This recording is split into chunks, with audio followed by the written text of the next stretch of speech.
Já tem um tempo que vocês pedem pra eu reagir a este canal do YouTube. Eu tava dando uma olhada e tem uns vídeos aqui que parecem ser, no mínimo, interessantes. A gente vai assistir esse daqui, ó. Completar a Pokédex deveria ser um crime. Eu não preciso nem dizer pra você que o link do vídeo original tá na descrição do vídeo.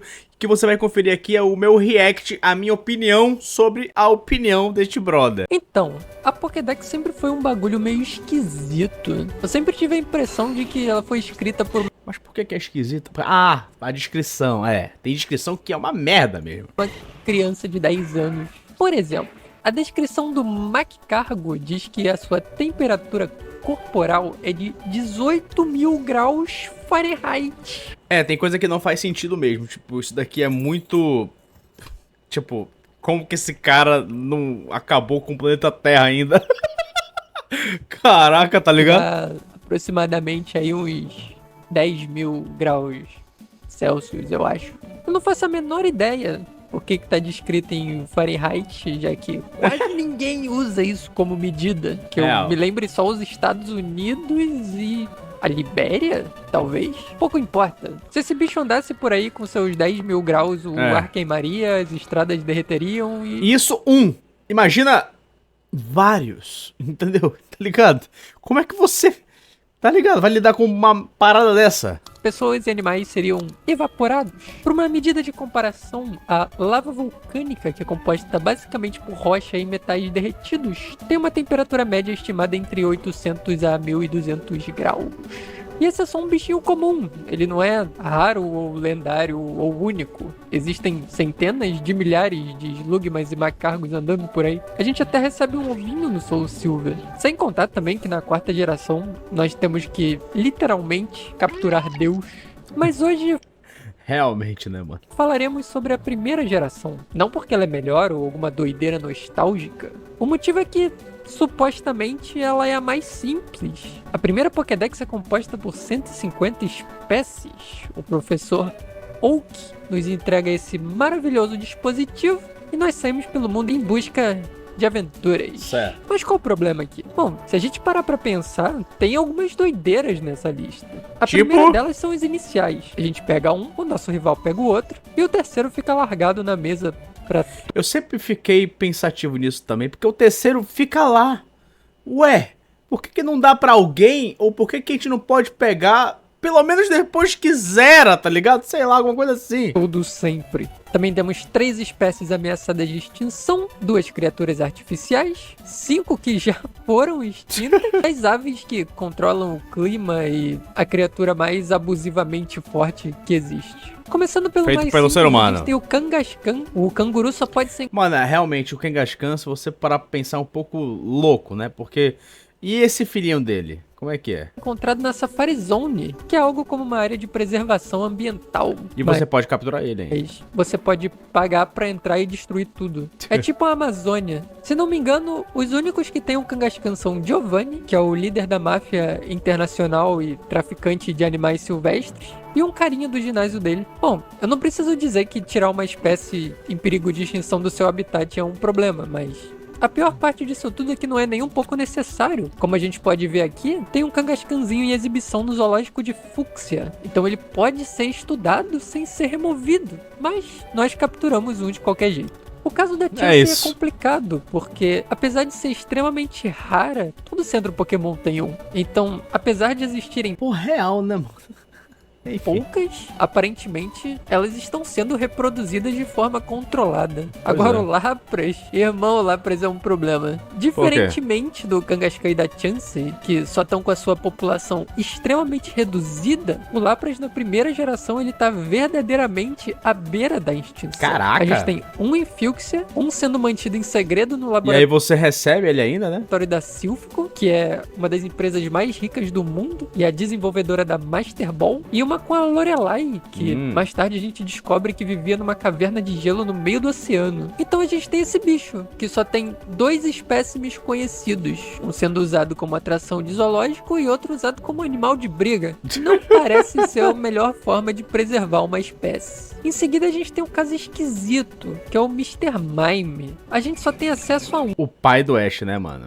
Ele é trocado por um Abra numa casinha escondida. Só tem como pegar assim. Cave. Pobre pai do Ash. É capaz dele realmente ter só ido comprar cigarro e acabou sequestrado. Nunca saberemos. A mesma coisa vale pro Eevee, que apesar de ter 3 evoluções, a gente só pode escolher um. Lembrando que na primeira geração não dava pra fazer ovo. O Porygon é uma... Caraca, realmente, mano. Tem coisa que passa despercebido. A gente não fazia ovo, mano. Cara, mano, como é que os caras conseguiam Pokédex nos primeiros jogos, mano? Era muito mais difícil, mano. criatura artificial É que foi doido, criada né? para sobreviver a longas viagens no espaço. Ele foi criado pela Silpho e foi roubado pela equipe Rocket. Ele é oferecido como prêmio na Game Corner, que é um cassino usado como esquema de lavagem Aonde crianças jogam. de dinheiro e esconderijo para máfia internacional. Então, além de pôr uma criança nos jogos de azar, nós ainda temos que patrocinar o crime organizado. Qual é o famoso tigrinho, né, mano? O Dito, No Pokémon apesar de ser Firehead. mais comunzinho, ainda é uma criatura curiosa. O problema é que ele já foi muito bem documentado. Existem centenas de milhares de Curiosidade, tá? Eu adoro esse game, mano. Let's go. É muito top. páginas na mansão de Sinaba. Então não existe absolutamente nenhuma necessidade de se correr atrás dele.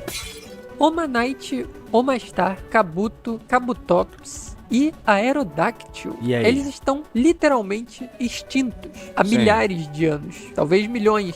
A gente tem acesso ao Dome ou Helix fóssil bem no comecinho do jogo. E o Old Amber a gente pega um pouco depois quando consegue o Cut. Uma coisa interessante é que os cientistas de Pilter não queriam trazer o Aerodactyl de volta à vida. Então Ô, a gente louco. recebe o fóssil e leva até Sinaba. E eu meio que concordo com eles, porque esse bicho é um predador pré-histórico voador gigante. Uma criatura dessa que Muito escapasse hype, poderia mano. mudar completamente a cadeia alimentar da região. É, Mas faz quem liga, sentido. né? Articuno, Zapdos e Moltres. Tirando o fato de que eles são criaturas mitológicas, também são responsáveis por manter o equilíbrio climático na região. Quando eles são removidos do seu habitat, todos os tipos de porcarias malucas acontecem. Isso pode ser muito bem demonstrado nas versões Gold, Silver e Cristal. Nós vemos a repercussão do primeiro jogo. Alguns Certo. anos após o Red ter capturado as aves, muitas coisas interessantes acontecem, como o vulcão de Cinnabar, que entra em erupção, Ah. as Seafom Islands derretem Real, né, e mano? a floresta de Viridian desaparece. Que fazendo loucura, com que o velho. Pikachu, sim, do nada um Pikachu, mano, entrasse em perigo de extinção, porque a floresta de Viridian é o único habitat dele em Kanto. Também vivia no Power Plant, mas ela Pô, vou falar umas paradas pra vocês, mano. Às vezes eu não sei tanto desse background dos jogos, da história, porque eu sou o tipo de jogador de Pokémon que só joga, captura os bichos, coleciona, avança, pega insígnia, treina e acabou. Às vezes eu nem tô ligando muito pra história, via. foi transformada em uma usina de energia para alimentar o trem bala, se eu não me engano. E tem vários outros bem legal. cataclísmicos maneiros que acontecem, mas é uma pena que isso não tenha ido pros remakes. E finalmente ele, Mewtwo. o Nêmesis de tudo que O existe. Nemesis. Como supostamente a gente deveria pegar esse bicho? Se tirar o nosso poder do protagonismo, o Mewtwo vai só fritar o nosso cerebelo no micro-ondas. Nesse ponto da história, ele já matou uns 50 cientistas e sei lá quantos capangas da equipe Rocket.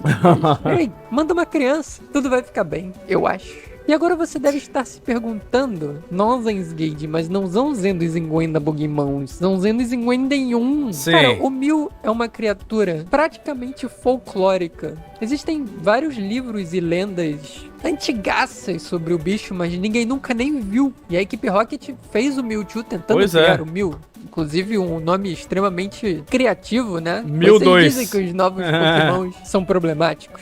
Enfim, fazendo um paralelo com o mundo real, seria praticamente como o seu professor mandar você sair pelo mundo pra achar o pé grande. Porque o Mew não pode ser conseguido de forma autêntica no jogo. As únicas formas de se conseguir são através de eventos específicos que aconteciam no Japão ou através de um glitch, mas eu não acho que estava no planejamento do jogo você Pegar o bugá-lo Mew, pra tá achar ligado? um bicho. Esses são meus pensamentos sobre a Pokédex. Eu Entendi. descontei os exclusivos de cada versão porque eu não acho que existe uma explicação biológica pra isso. É só uma Mas sendo bem sincero, não, tipo, o vídeo tá animal, mas Pokémon não tem explicação pra quase nada, né, mano? A verdade é essa. É tudo muito louco. Como é feito, às vezes coisa da história mesmo. A descrição de Pokémon. Sabe, tem coisa assim que é dane-se. Por isso que às vezes eu jogo nem ligando. Uma forma mesquinha de se fazer dinheiro vendendo o mesmo jogo 2 vezes. Ah, com Mas ainda certeza. assim, Isso aí é pra se for algum caraca, bicho mano. que você acha completamente não plausível de existir, eu vou comer um X-ratão, que eu tô cheio de fome. Muito bom. Pô, o canal desse cara é muito bacana. Eu já tinha visto, mas não tinha parado pra assistir. Você quer que eu assista mais vídeos dele e dê minha opinião?